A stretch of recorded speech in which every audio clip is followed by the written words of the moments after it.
May I now take great pleasure in introducing our guest of honor, Sri Jaideep Kumar Mishra sir, Joint Secretary, Ministry of Electronics and IT.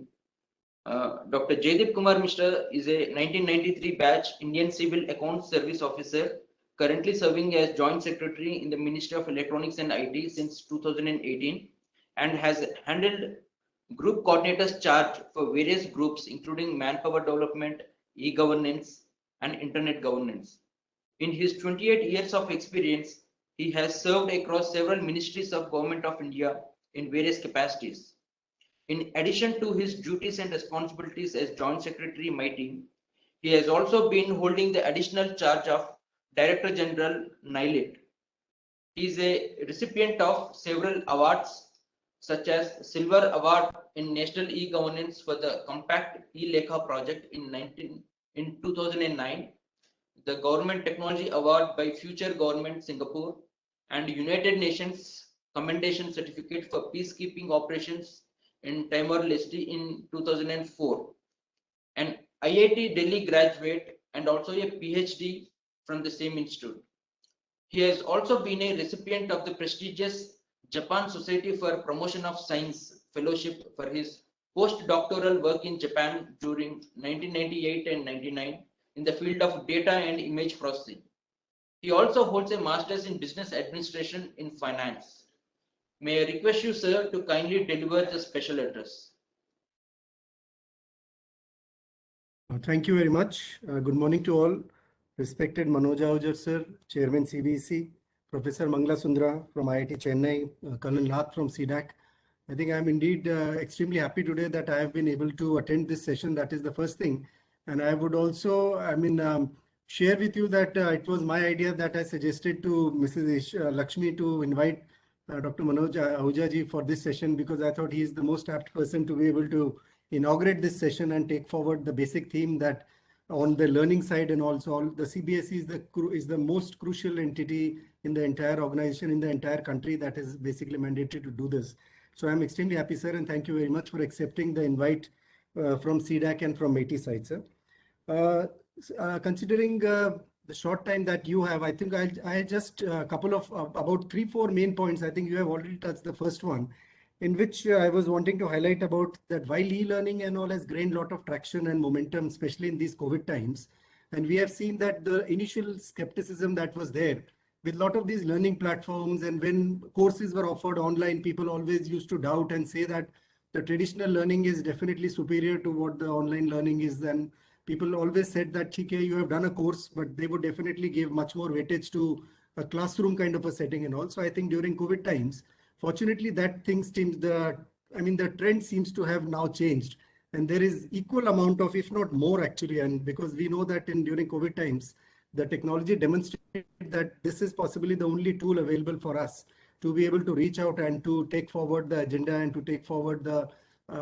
gross mandate that is required for us to be able to train people and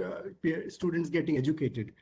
So, but linked to this is the aspect which, sir, you also picked up, and that is my first most important point, I feel, is that while technology is developing, we have to be extremely cautious that we don't increase the digital divide that is, which has been observed, especially during the COVID times also. Because people, while like we are sitting in these rooms and our children and all, I'm sure most of the participants here in this, our children would tend to benefit much more because we have all the access. Our children have access to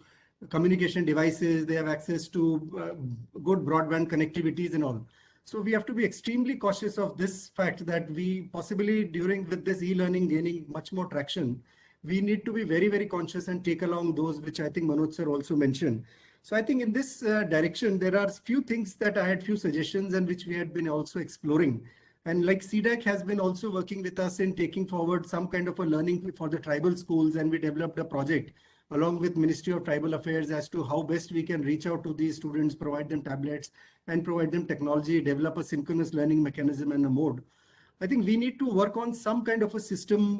which unfortunately so far we don't have, because children, even if at the village level, at the schools in those places have a device, even if their father's mobile handset or whatever, or even if we are able to give them a low cost,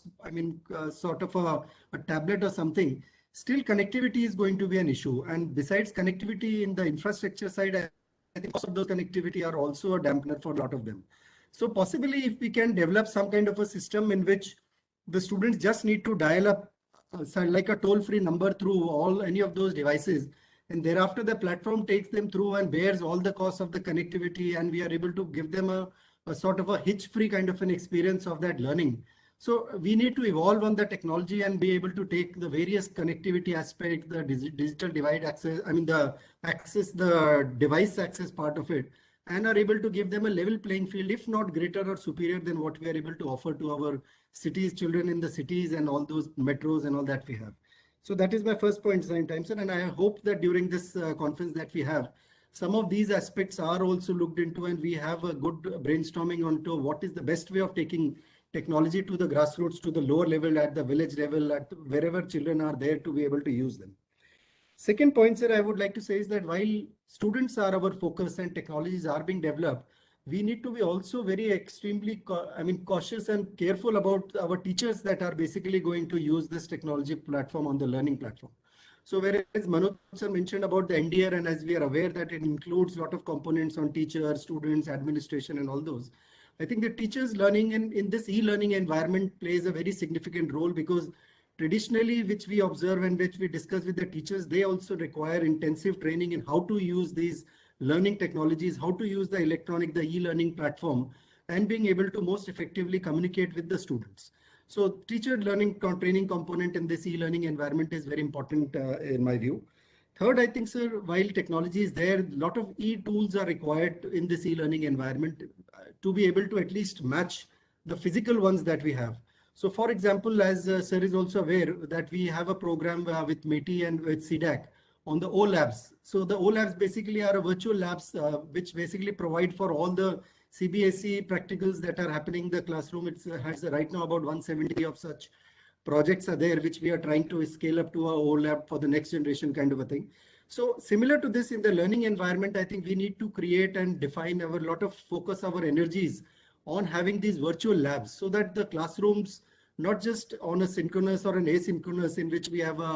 lectures are put up, but the students are also able to practically experiment and get a near practical kind of an experience of using these technologies, and are able to replicate the lab experiments and others and have a much better learning, which is actually, if the tools enable them to have a much more improved learning experience than a lab where the times may be a constraint, whereas for a virtual lab, they may have unlimited access to doing experiments at their own pace, or doing replicating to a much larger extent that is possible.